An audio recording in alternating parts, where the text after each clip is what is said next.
just like how nothing out there from anybody outside the gilded bubble of Hollywood can get elitist asshole sellouts like Matt or Trey to think anywhere otherwise. And yeah, take one good long look at the horseshit of them opening their season with going on about, well, yeah, you think that they were going to be the types that were going to go out there and were going to avoid politics, when no, it was a matter of they were cowardly bitches that didn't want to have to do anything, any programming that would put egg on their face when they would blatantly take the side of Kamala, like they took the side of Hillary, and then wind up with dealing with another Trump presidency. And what do they do in this opening premiere? They put in a derivative, aggressively unfunny middle finger to Trump, where it's just them, like every other primetime cartoon show that has been on 20 years longer than it should have. They just wind up recycling jokes that were funny 20 years ago, but now not funny. Like having Trump in the same style of how they had Saddam Hussein in their movie, being portrayed as the gay lover of Satan.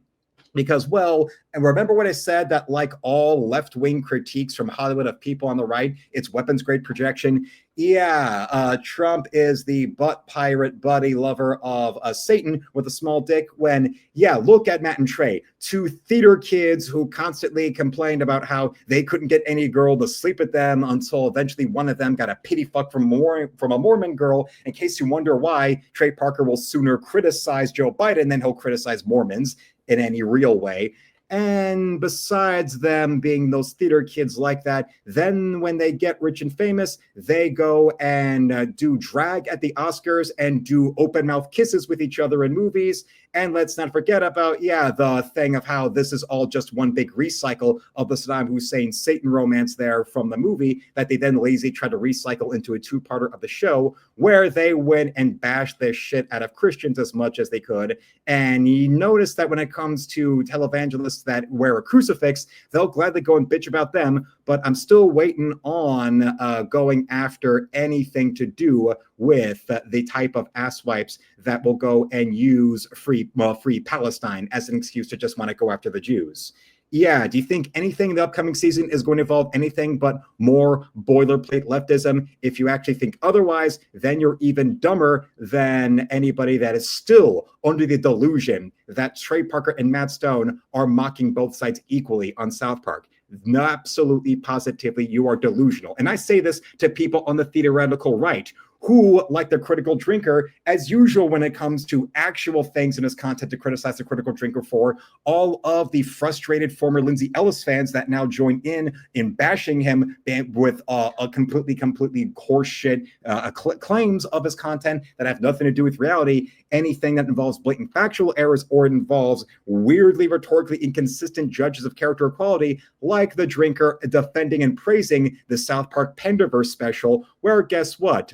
Suddenly, this show blatantly taking the side of woke as fuck Disney and portraying Kathleen Kennedy as the greatest, smartest thing ever, and that really it's all just it's all just a caricature of Kathleen Kennedy that's portrayed by the evil, ignorant chuds on the internet, e.g. Cartman, e.g. you're liking Cartman wrong.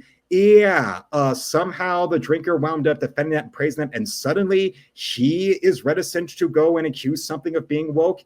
What is it that people like him or people like Neurotic or people like Yellow Flash have blinders on in defending the show?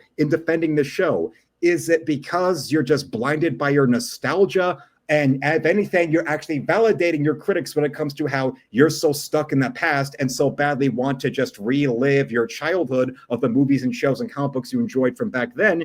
If you are still so damn clinging to your happy memories of South Park in the early days of when, yeah, they would put in some liberal bashing, but this was still a multimedia franchise that was all done by a major corporation. So if from the very beginning you were thinking of them as cool, edgy, outsider satirists, even though they've always been within the Hollywood system and have always had Paramount behind them and have always had one major corporation or another behind them, then you've always been lying to yourselves as much as they are now lying to themselves and to their audience and to the American people.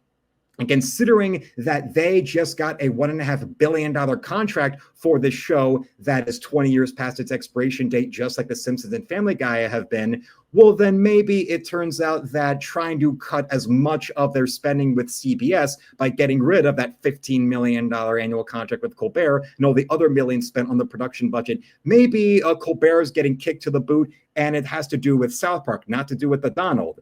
And let's also not forget about, well, it looks like all of the Trump derangement syndrome with shitty punchlines being passed off as entertainment is also equally transferring from Colbert to South Park.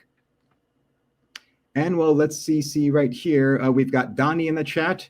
We've got Weatherman in the chat. We have got Juliet in the chat. I just had to get that all that South Park stuff off my chest because, yeah, I saw what had happened. I saw that. Of course, you know, the fake news fuckheads at Deadline were trying to say that, Donald's so mad. Oh, the Donald's so mad. He's seething about it. Fuck you. I'm pretty sure that the Donald would be more mad or seething about Jason Brandt doing a video on that Bo Derek movie he cameoed in, Ghost Can Do It.